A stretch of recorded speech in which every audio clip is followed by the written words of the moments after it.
Olá, boa tarde. Terça-feira, 15 de setembro.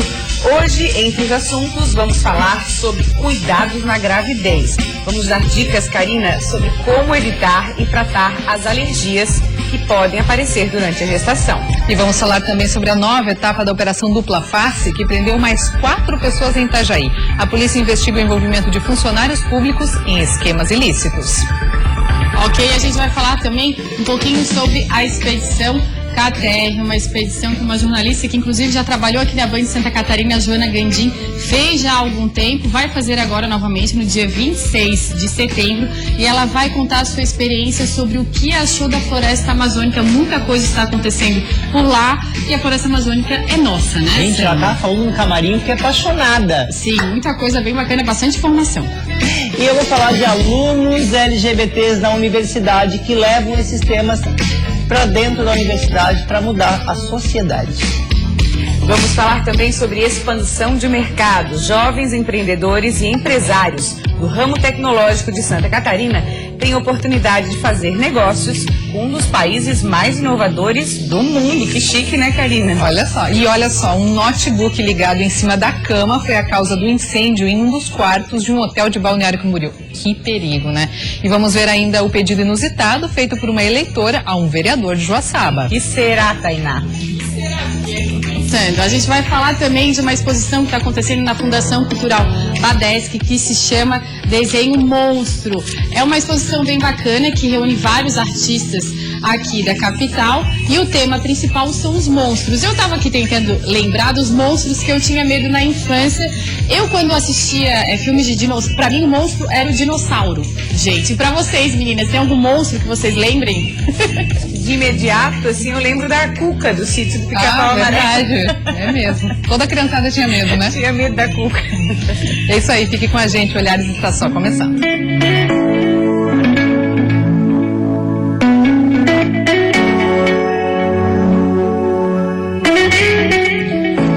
A etapa da Operação Dupla Face prendeu mais 4 pessoas. A operação foi deflagrada no dia 24 de agosto em Itajaí. Esta operação investiga a atuação de agentes públicos em esquemas de favorecimento por meio de propina na liberação de alvarás e obras ligadas à construção civil. O nome dos 4 presos na nova fase da Operação Dupla Face foi divulgado na tarde desta segunda-feira. 3 agentes públicos e um privado estão entre os presos pelo GAECO. E são eles, o vereador Afonso Arruda, que na primeira etapa da operação teve o gabinete alvo de um mandado de busca e apreensão, o irmão dele, o arquiteto Tito Arruda, e o ex-diretor da Secretaria de Urbanismo, Sérgio Ardigó, que já tinha sido preso temporariamente pelo GAECO. Além do servidor público concursado Emerson Ricardo da Fonseca, técnico da Secretaria de Urbanismo. 5 mandados de busca e apreensão também foram cumpridos na tarde de ontem, em casas e empresas dos envolvidos. Das 4 prisões, 2 são temporárias e 2 preventivas. Os acusados já estão no complexo penitenciário da Canhanduba, em áreas isoladas. A Operação Dupla Face foi deflagrada no dia 24 de agosto, quando os servidores do primeiro escalão da Prefeitura de Itajaí foram acusados de participarem de esquemas, onde criavam dificuldades, como no caso da liberação de alvarás, para depois vender as facilidades. As investigações da operação duraram 7 meses. Desde então, 13 pessoas já foram presas. O ex-secretário de Planejamento, Orçamento e Gestão, Douglas Cristino, o ex-procurador-geral do município, Rogério Ribas, e o advogado André Xavier continuam no complexo prisional da Canhanduba, em Itajaí. Procurado pela nossa equipe, o advogado Claudinei Fernandes, que representa Afonso Arruda, Tito Arruda e Sérgio Ardigó, falou que está trabalhando no processo e, por enquanto, não vai se manifestar sobre o assunto. A assessoria da Prefeitura informou que não foi comunicada sobre a prisão do servidor Emerson Ricardo da Fonseca pela Justiça e, por enquanto, também não irá se manifestar. E o ex-secretário de Saúde de Joinville compareceu hoje à CPI, que investiga os problemas de falta de medicamentos e a não diminuição das filas por exames e cirurgias. Mas durante o tempo que durou a audiência da CPI, ele não respondeu a nenhuma das perguntas. A sessão da CPI da Saúde durou cerca de 1h30 e foi tumultuada por alguns momentos. Eu estou na minha linha de raciocínio, Muito obrigado. Então eu nem terminei a minha pergunta para o senhor indeferir qualquer coisa. Tá? Não darei 10% da minha pergunta para o senhor. Não darei 10% das minhas perguntas para o senhor. Então, deixe eu concluir a minha linha de raciocínio. Muito obrigado. Mas o que mais se esperava, que era a inclusão de novas informações que pudessem ser anexadas ao relatório, não aconteceu.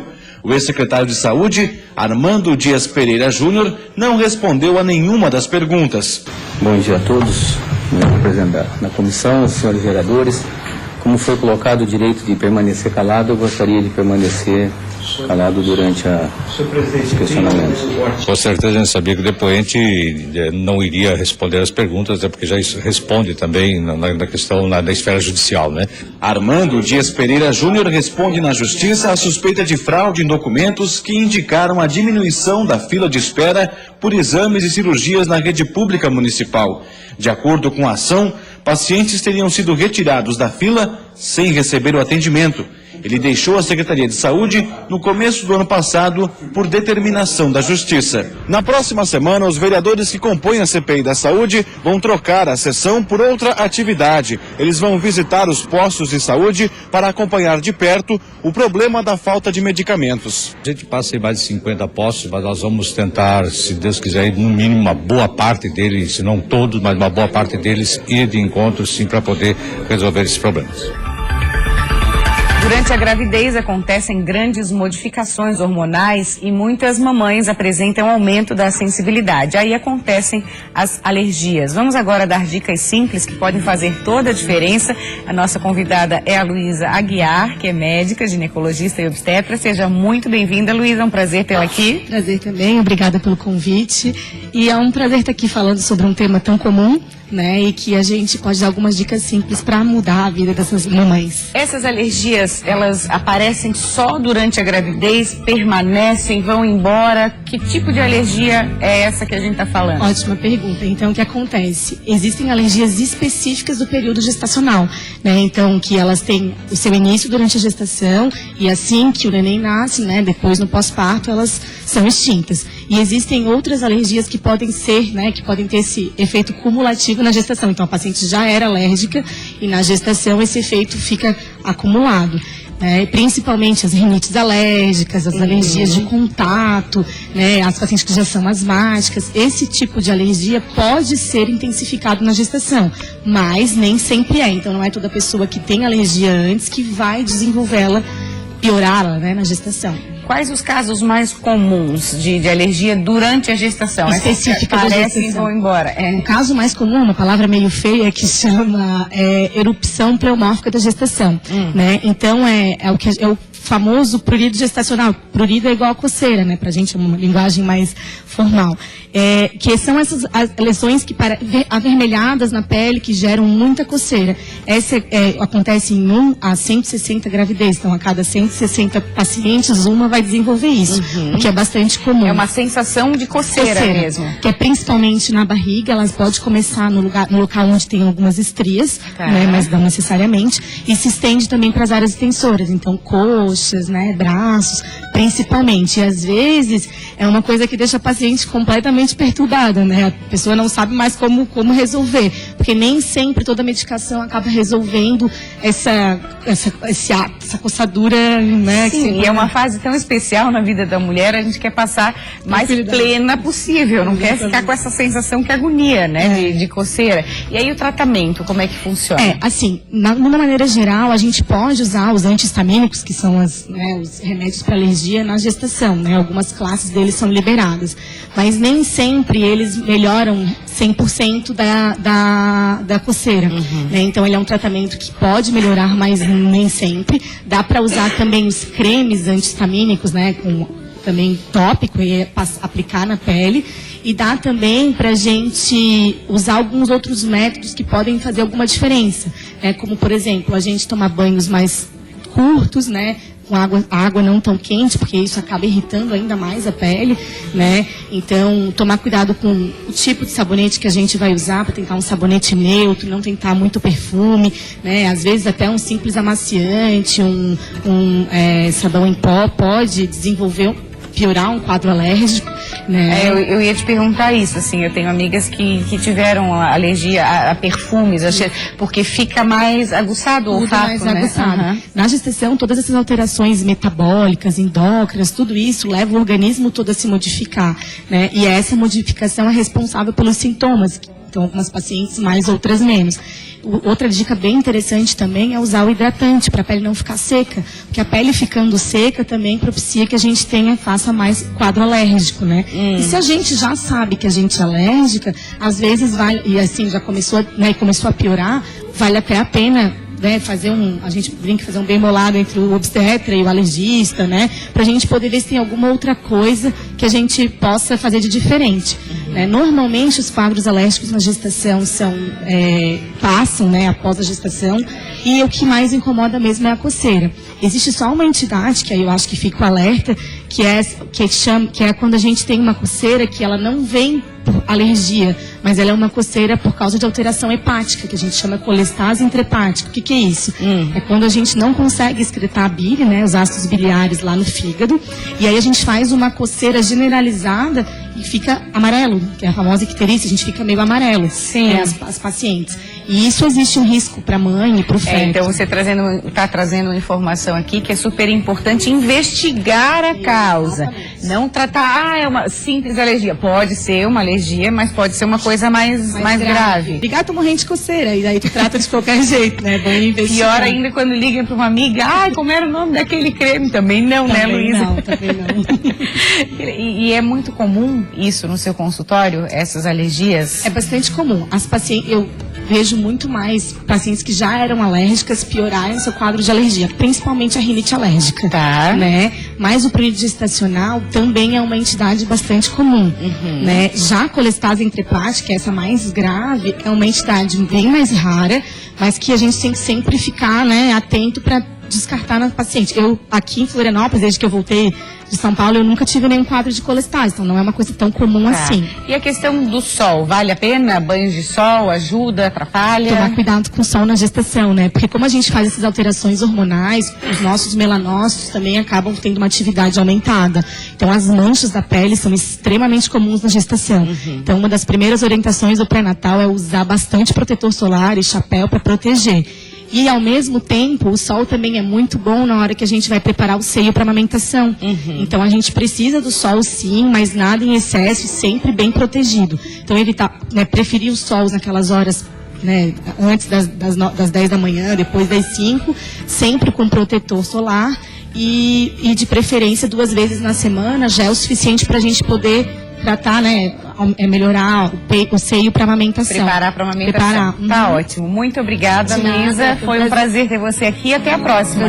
Tem bastante conteúdo, vai trazer mais aqui para compartilhar com a gente. Com certeza. Então tá, Karina, com você. A Prefeitura de Florianópolis está buscando, na iniciativa privada, alternativas para reviver o potencial econômico do centro da cidade. A ideia é instalar empresas naquela região que impulsionem o movimento e deem uma cara nova a prédios históricos. Pelo menos 18 pontos centrais da cidade integram o projeto. Com o Centro Sapiens, a intenção da Prefeitura é dar destaque à região, que já foi polo econômico e cultural no passado, através do incentivo à gastronomia, turismo e principalmente novos negócios que queiram se instalar no centro histórico de Florianópolis. Possa ter um centro revitalizado não só na sua estrutura urbana, mas também na sua vocação econômica, aproximando o centro antigo da vocação moderna da cidade, que é a economia criativa, a economia da inovação. A Prefeitura foi buscar exemplos internacionais bem-sucedidos, como o Vale do Silício nos Estados Unidos. O local é reconhecido mundialmente por abrigar empresas inovadoras, como no Sapiens Park, espaço já existente no norte da ilha. A novidade é que para as chamadas startups, ou empresas inovadoras, a Prefeitura pretende dar isenção total de IPTU. Cerca de 70 novas startups são criadas a cada ano. Nosso interesse não é o benefício tributário imediato dessas empresas. Nosso interesse é que essas empresas cresçam, se fortaleçam, sempre se inicia com muita dificuldade. O incentivo tributário ainda precisa ser encaminhado para a aprovação da Câmara de Vereadores da capital. A expectativa é que o documento seja aprovado ainda este ano e que a lei passe a vigorar a partir de 2016. A exemplo da recente reinauguração do mercado público e do projeto para transformar a antiga casa de Câmara e Cadeia em um museu interativo, outras novidades devem mudar a cara do centro da cidade, como um estudo para instalar fiação e cabeamento de forma subterrânea. Já o Museu da Escola Catarinense deve servir de incubadora tecnológica para abrigar os projetos interessados até que eles possam sair do papel.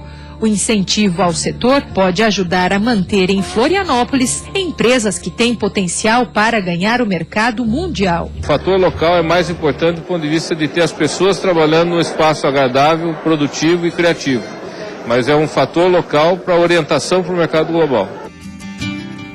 Ok, depois do intervalo vamos falar sobre a expedição para conhecer e preservar a floresta amazônica, esse pedaço do nosso país que é tão importante para o mundo, né, Maria Paula? Muito legal, estou curiosa. E você sabe qual é o papel do vereador, Tainá? Pois uma eleitora de Joaçaba surpreendeu um parlamentar com um pedido inusitado. No próximo bloco a gente te conta qual foi, não sai daí, a gente já volta.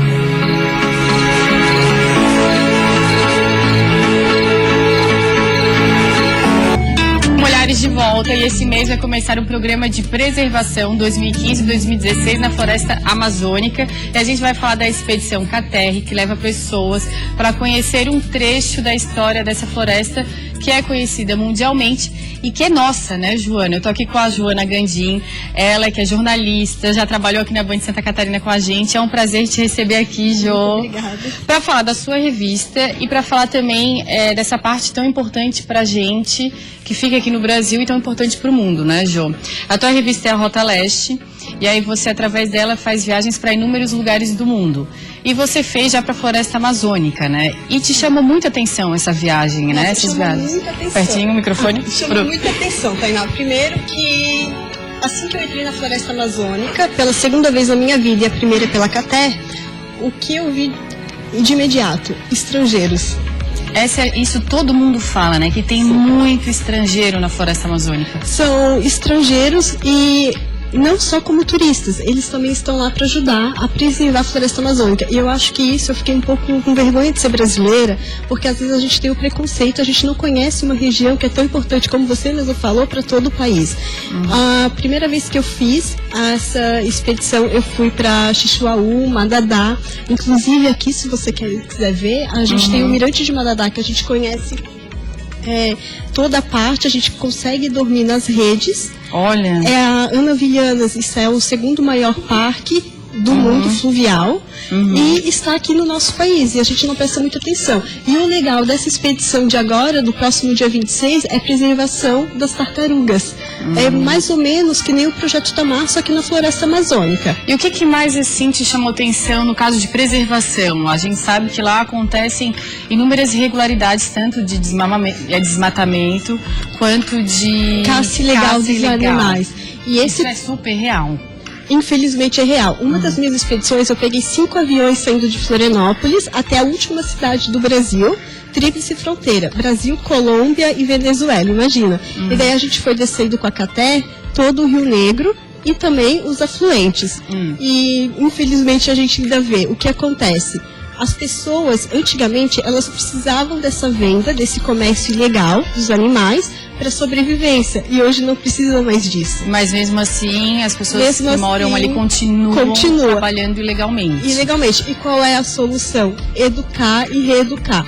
Como muitas vezes é difícil estar educando os adultos, os avós principalmente, a saída que a Caterre encontrou é educar as crianças. O Paul é um escocês que há muitos anos, ele e a esposa dele, a Bianca, deixaram toda, vamos falar assim, toda a mordomia mesmo da Europa, eles moravam na Toscana da Itália, deixaram tudo para trás para começar esse programa que eu estou viajando, embarcando agora no dia 26. Esse programa de preservação, principalmente com as tartarugas. Isso que é muito impressionante, né? O brasileiro, ele acaba que por muitas vezes não dando valor ou não prestando atenção nessa região que é extremamente rica, que praticamente mantém boa parte da nossa fauna, da nossa flora, das nossas riquezas. E à medida que a gente vai entrando, eu estou mapeando, são 10 expedições para fechar mesmo a floresta amazônica. Eu conheço 3 lugares de lá.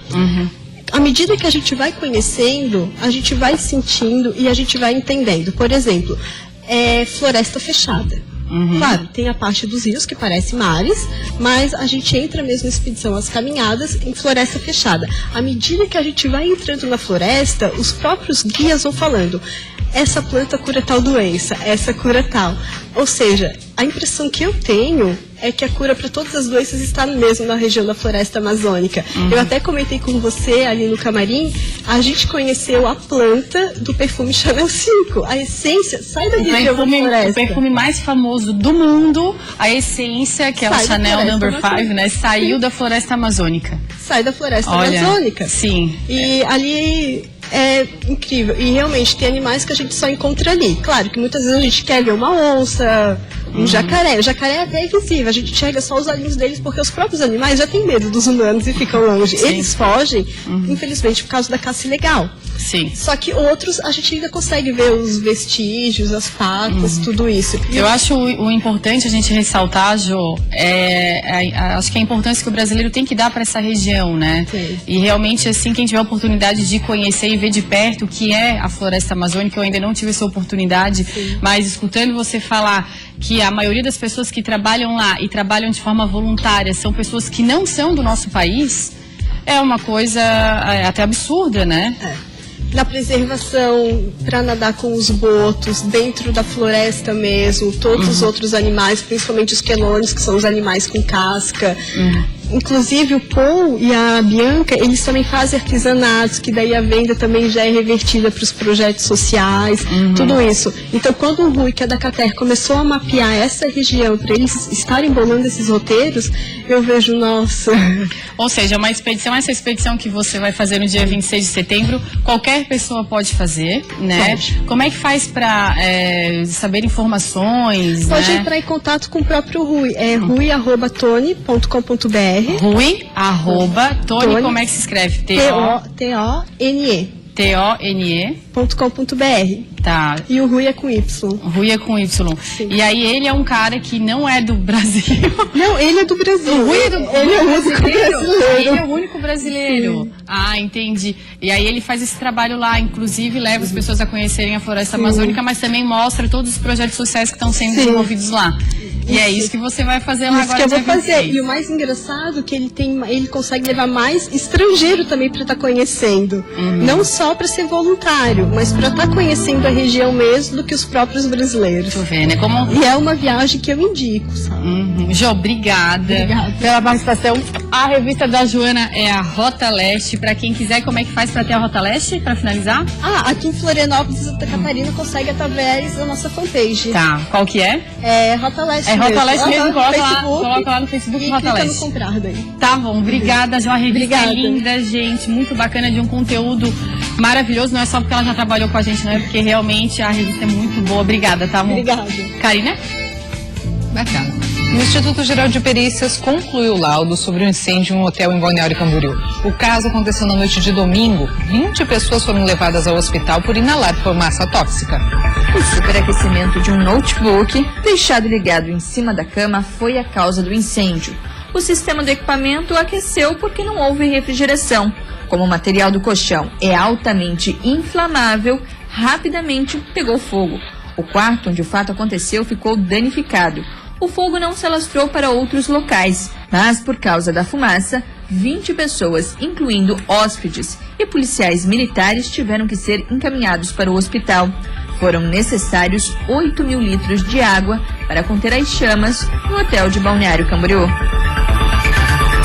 E você sabe qual é o real papel de um vereador? Muita gente não sabe o que é função do parlamentar do legislativo e até que ponto ele pode legislar. Um exemplo está no pedido inusitado de uma eleitora de Joaçaba que cobrou de um vereador um cachorro de raça. dia das eleições, a população vota e elege representantes como os vereadores. O vereador hoje ele é responsável para cuidar das obras, responsável pelo povo também. Eu acho que é isso. Acho que resolve o problema do pessoal, né? Sei lá, né? O vereador hoje ele defende as prioridades do público e também ajuda o prefeito a governar o município. É comum que os vereadores recebam diversos pedidos. Há sempre um buraco na rua que precise ser arrumado, uma melhoria a ser feita num bairro. Mas entre esses clamores, há também pedidos bem inusitados. Foi o que aconteceu com o vereador de Joaçaba, José Cagliari Filho. Através de sua página no Facebook, uma eleitora solicitou a doação de um cachorro de raça. O pedido, segundo ele, não seria anormal, se não fosse pelas exigências descritas. Então ela veio me pedir um Yorkshire. Aí eu ofereci, coisa que também não é da minha função, uma ajuda. Eu iria tentar entrar em contato com a ONG, eu conheço as pessoas que trabalham na ONG, a presidente é a Kátia, tenho certeza que eles iriam ajudar e devem ter cachorrinho para adoção também, mas não Yorkshire. Só que a moça enjoada, ela queria o Yorkshire, então eu não pude ajudar de nenhuma forma. Que eu não comprei o voto dela, então ela achou que eu estava na obrigação de dar o cachorrinho de raça, o Yorkshire. Eu nem quis entrar no mérito do que é um cachorrinho, que tem que ter um tratamento especial, que ela não teria condições, porque não valia a pena. Então ficou braba, até me excluiu do Facebook, desfez a amizade, mas na verdade a gente está acostumado. Eu até resolvi tornar público esse caso, porque foi um caso mais engraçado. Na conversa, que foi copiada da página do político, a eleitora se mostrou descontente ao ver que não teria o pedido atendido e escreveu ao final: "Bobos somos em acreditar em vocês." É isso aí, as pessoas pedem, Pedir, tudo bem, a gente pode pedir o que quiser, amor? Tem uma entrevistada aqui que falou que é um pitbull albino.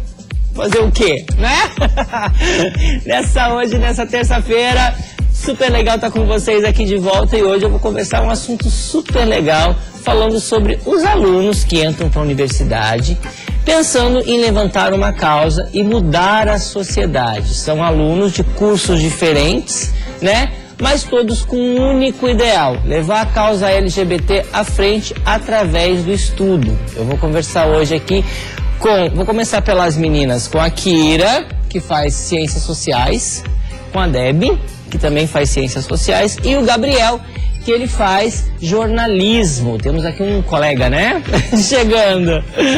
Então, meninos, vocês entraram para a universidade pensando em mudar o mundo, que é o que todo mundo pensa. Entra para a universidade para fazer um curso e tudo mais e mudar o mundo, porém levantando a bandeira LGBT, Como é que é para vocês? O que vocês pretendem? Como que vocês acham que isso dá para mudar? Como que vocês pretendem fazer isso tudo? Então, Selma, primeiramente, boa tarde.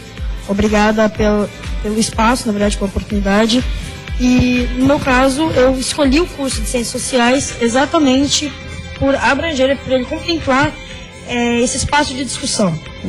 Essa questão de gênero, dessa desconstrução também, da política, entre transexuais, do ativismo LGBT. Então, o meu intuito ao escolher o curso foi realmente começar o estudo, o embasamento teórico, conhecer as linhas para poder lutar por essa causa, de maneira ativa na sociedade, lutando pelos direitos, entendendo como é que funciona, quais são as pedras no meio do caminho, quais são os caminhos que nós podemos seguir, como nós podemos amenizar todo o preconceito diário que toda classe já enfrenta, E o mais legal é que vocês entram para a universidade sozinhos e lá dentro começam a formar-se os grupos, Tem aqui a Debbie, que também é do grupo da Kira, Vocês se encontraram através de um grupo com o mesmo ideal. Exatamente, é que a gente está no começo agora também, E foi um projeto que surgiu, muitas pessoas queriam trazer esse tema e a gente acabou se unindo assim com a causa já pré-definida, o que não aconteceu nos outros grupos. E assim, às vezes tem assuntos que sugerem para vocês e aí vocês acabam puxando pro lado LGBT, Que vocês comentaram comigo que qual era o tema do trabalho que vocês foram lá e puxaram pro... Então, um dos nossos colegas que estão no grupo, nós somos em 8, ele é formado em odontologia, então tinha que ter algo relacionado à saúde. Então a gente puxou o tema que gostaríamos que trouxesse com essa causa LGBT. Uhum. Então foi uma coisa assim meio que consenso, sendo que todos os outros grupos estavam tipo, o que a gente vai abordar, o que a gente... Sim, vamos falar sobre saúde animal, saúde isso, saúde Exatamente. aquilo, saúde da mulher, saúde dos idosos, mas vocês vamos falar dos LGBTs e levar isso pra vida, né? Especificamente dos transexuais. E o Gabriel, ele, como faz jornalismo, decidiu fazer o seu TCC todo voltado para LGBT. Isso, verdade. Meu TCC vai ser uma light. Então, eu tive a honra, né, de ser privilegiada lá, de ser chamada. E qual é o motivo, Gabriel, que você, quando pensou assim, não por ser eu, mas quando você pensou, vou fazer algo voltado para LGBT, mostrando uma realidade LGBT? Então, como a gente é do meio também, LGBT, e não custa nada que voltar mais pra gente. Então, como a Selma é conhecida, tipo, todo mundo conhece, te conhece na verdade, nada, tipo, e mostrar a vida transexual também, de uma mulher trans. Coisas que as pessoas podem fazer fora do que as pessoas imaginam, né? Uhum. Que é diferente também, as pessoas não conhecem. Eu queria mostrar o conhecimento das pessoas, pra também acabar com o preconceito e acabar com esses paradigmas todos da sociedade.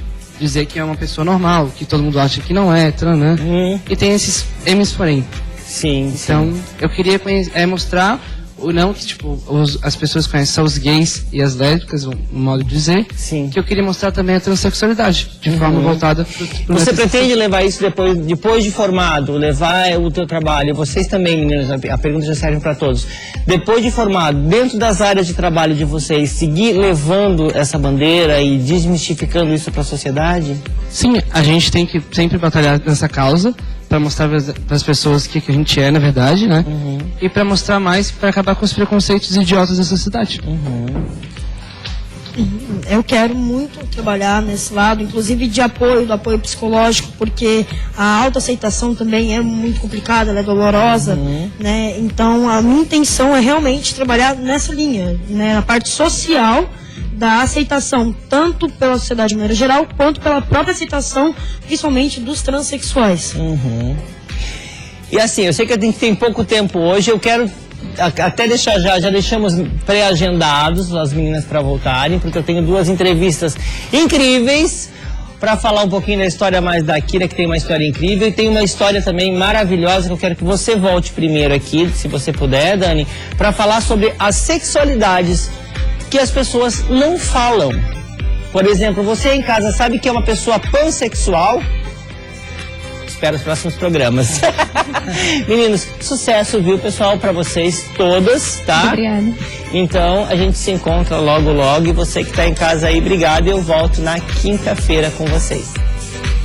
Ô, Selma, você falou o nome aí que eu e a Maria Paula ficamos curiosas. Então, pansexual? Pansexual, gente. Então, existem várias sexualidades que as pessoas não comentam, que a sexualidade é muito ampla, né? A pansexualidade é uma delas. Bacana, e você vai explicar pra gente, então. Então tá, vamos ficar na curiosidade. Essa é uma deixou a gente na curiosidade. Deixou um suspense lá. Olha, no próximo bloco vamos falar sobre dengue. O aplicativo super conhecido WhatsApp, Tainá, será usado para intensificar o combate à dengue em Chapecó. Moradores poderão receber pelo celular orientações importantes de prevenção. Olha que legal, no próximo bloco também a gente vai falar sobre a exposição Desenho Monstro. O Olhares volta já. Estamos de volta, 1h45 e vamos falar sobre oportunidade de negócios. Nesta manhã, jovens empreendedores e empresários experientes do ramo tecnológico compartilharam a possibilidade de fazer novos negócios com a Suíça. A expansão de mercados é tendência no setor, com destaque aqui para a capital. O evento reuniu empresários e futuros exportadores brasileiros de produtos, serviços e ideias. A ação faz parte de um programa de internacionalização de negócios e quer incentivar que as empresas locais se estabeleçam em novos mercados.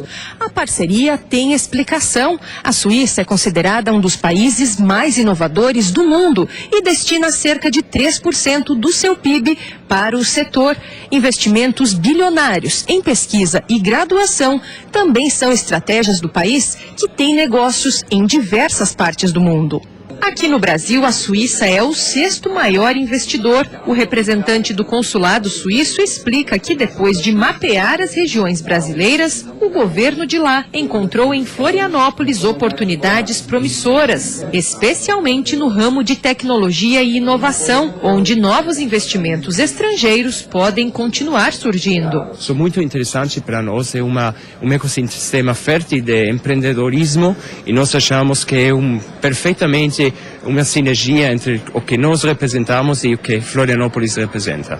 Já para a ACAT, a Associação Catarinense de Empresas de Tecnologia e Inovação, para a produção intelectual não existem barreiras e é preciso pensar em expansão tecnológica desde a concepção das empresas e sair ganhando mesmo com o atual momento econômico nacional. Você tem a possibilidade de você exportar suas tecnologias, né, e receber em euro, receber em dólar, e trazer divisas para o nosso país. Então, nesse momento está muito favorável. A questão do dólar é isso. Às vezes, para alguns setores não é tão bom, mas para quem exporta é extremamente favorável. A Associação Comercial e Industrial de Florianópolis, que tem cerca de 3.000 empresas associadas, avalia que as oportunidades não são restritas ao setor e que vários segmentos podem se beneficiar com a aproximação dos países. A gente tem essa oportunidade para todas as empresas ligadas ao setor de varejo, de comércio, de indústria, para expandir seus negócios para outras localidades.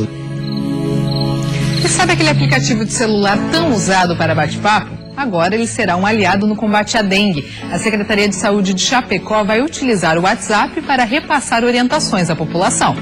Uma ferramenta gratuita e bastante usada no dia a dia, mas desta vez o aplicativo do celular deverá servir para repassar orientações sobre a situação da dengue em Chapecó. O cadastramento foi realizado um trabalho junto com os alunos da Secretaria Municipal de Saúde e da gestão estadual, onde eles têm um checklist para eles também estarem atentos e fazerem essa busca em suas residências no combate aos focos, né, e os criadouros. E aí eles trazem para nós um cadastro onde possui nome, endereço e os telefones, e a partir de então se faz um cadastro por bairros, cria-se grupos por bairros, onde posteriormente nós vamos utilizar para enviar informações então e também ações no combate à dengue. Diariamente, as agentes de combate às endemias visitam todos os bairros do município para fiscalizar as residências, cobertura de caixas d'água e recolhimentos de pneus. Viraram ações do cotidiano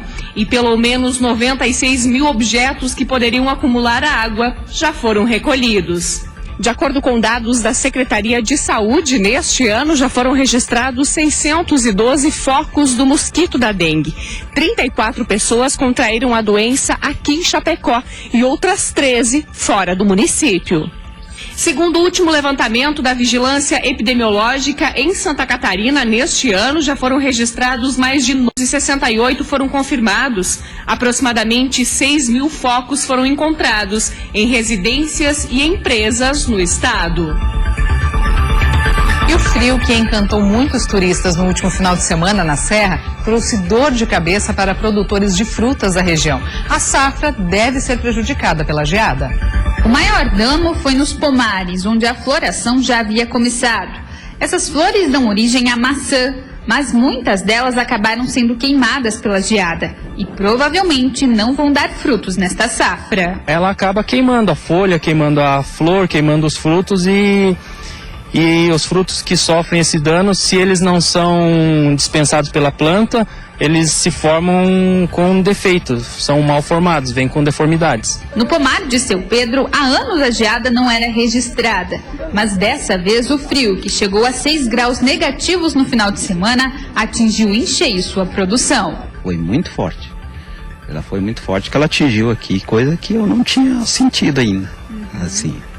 Muitas frutinhas aí já queimaram. Pelo que a gente conversa já com os técnicos, eles olham e dizem, essa pronto, né? Não tem mais recuperação, né? Mas além da maçã, as frutas de caroço, como a ameixa, o pêssego e também a uva chardonnay, que já estava numa maturação precoce, também foram atingidas pela geada. Mas os prejuízos exatos com esse frio intenso só poderão ser calculados no decorrer da safra. Esse engenheiro agrônomo explica que uma série de fatores foi fundamental para que os danos fossem registrados. o que pode também prejudicar a qualidade da fruta. A geada hoje foi o ponto principal dos danos, mas nós aqui na região já tivemos um inverno um pouco fora do normal. Em agosto tivemos alguns dias com temperaturas bem acima da média. E isso tudo já vinha prejudicando o desenvolvimento das macieiras. Ok, de 10 a 18 de setembro, os jardins da Fundação Cultural Badesc serão invadidos pelas criaturas da 4ª edição do Desenho Monstro. A proposta vai reunir vários artistas e eles terão aí o desafio de realizar as suas obras em um espaço urbano, ao ar livre, onde as pessoas passam até fora, né, da Fundação Cultural Badesc, que conseguem enxergar as obras ali dentro. Vai chamar muita atenção, a gente vai conversar com quem teve essa ideia. Seja muito bem-vinda, Adriana. E trouxe a Yasminka também, que tá expondo lá também, né? Que vai expor. Tá, bem-vindas. Adriana, conta pra gente. A gente estava aqui conversando antes, a Adriana falou que o universo dos monstros sempre já te chamou a atenção. Sim. Qual o primeiro monstro, assim, que você lembra na sua infância? Sim, eu sou de uma geração que assistia Família Monstro, né? E antes até da Família Addams. Sim. Era um preto e branco, aquela grande atriz, né, que fazia Lily Monster. Então, essa estética já me interessava bastante, assim. E aí você resolveu criar, vocês já estão na 4ª edição, né? Sim. E em cima dessa ideia, o que você quer passar? Qual a mensagem que você quer passar? A gente estava aqui antes relembrando os monstros da infância, enfim, mas na atualidade, assim, o que isso representa? O que está querendo passar? Então, ela surgiu a proposta de trabalhar com a desenho de mãos, primeiro por esse encantamento, né, do cinema, das séries, né, que eu sou de uma geração dos seriados muito forte, e principalmente de pensar o monstruoso, não necessariamente pelo conceito que ele está associado ao perverso, ao mal, ao feio. Existe uma relação aí conceitual que a gente não tem tempo de discorrer, mas essencialmente é pensar o monstro como um ser diferente, pensar a singularidade, o que é diferente, o que é transgressor dentro de cada pessoa, e como artistas, como cada um é desafiado. No caso, eu faço uma curadoria, eu convido o artista, mas não sei o que ele vai trazer. Porque essa expectativa assim, faz parte.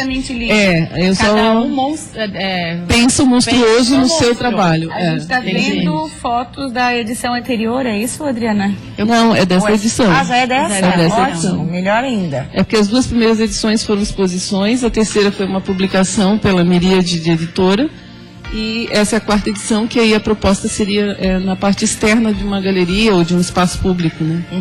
Yasminka. Yasminka.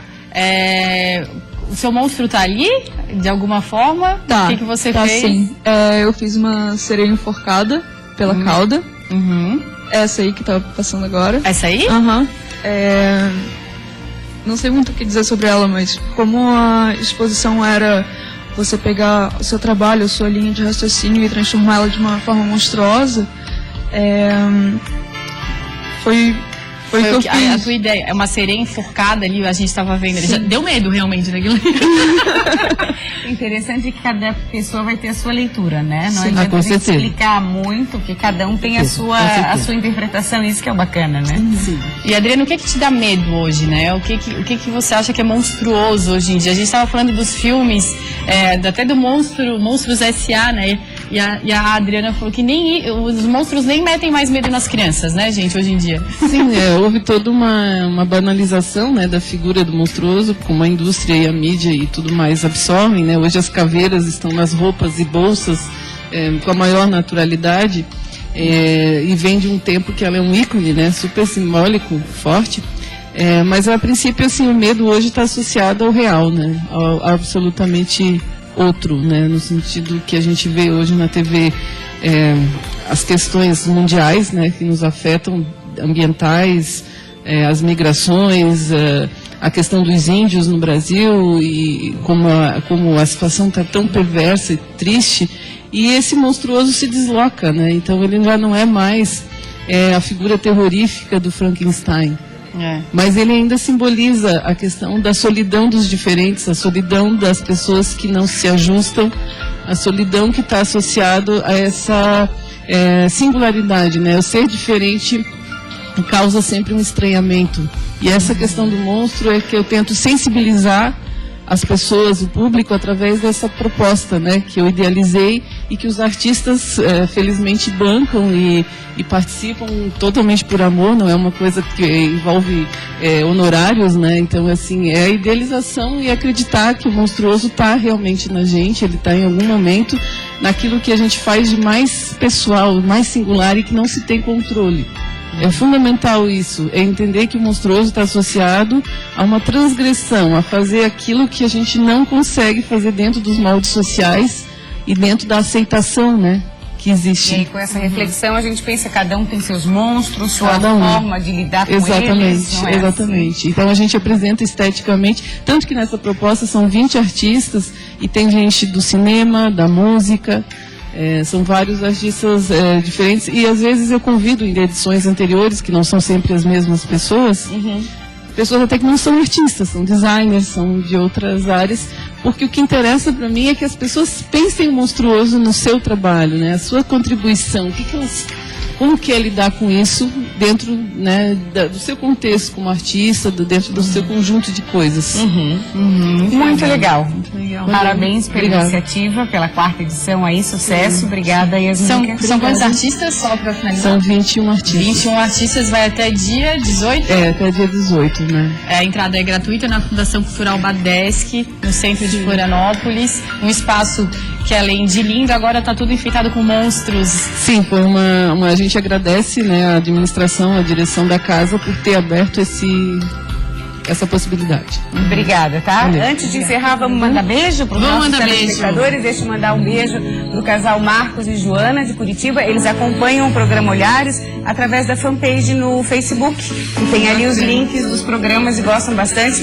Beijo para vocês. Beijo, eu quero mandar um beijo pro Vitor, que tá lá na Patagônia uma hora desta, gente. Olha. Tá tentando assistir a gente também pela internet. Bacana. Então. É só entrar no Facebook, gente. facebook.com/Programa Olhares. Lá você vai conseguir assistir todos os nossos programas, dar opinião, fala que a gente é linda, maravilhosa, que vocês amam a gente. Adorei. Obrigada pela companhia. Amanhã tem mais, né, Karina? Beijo.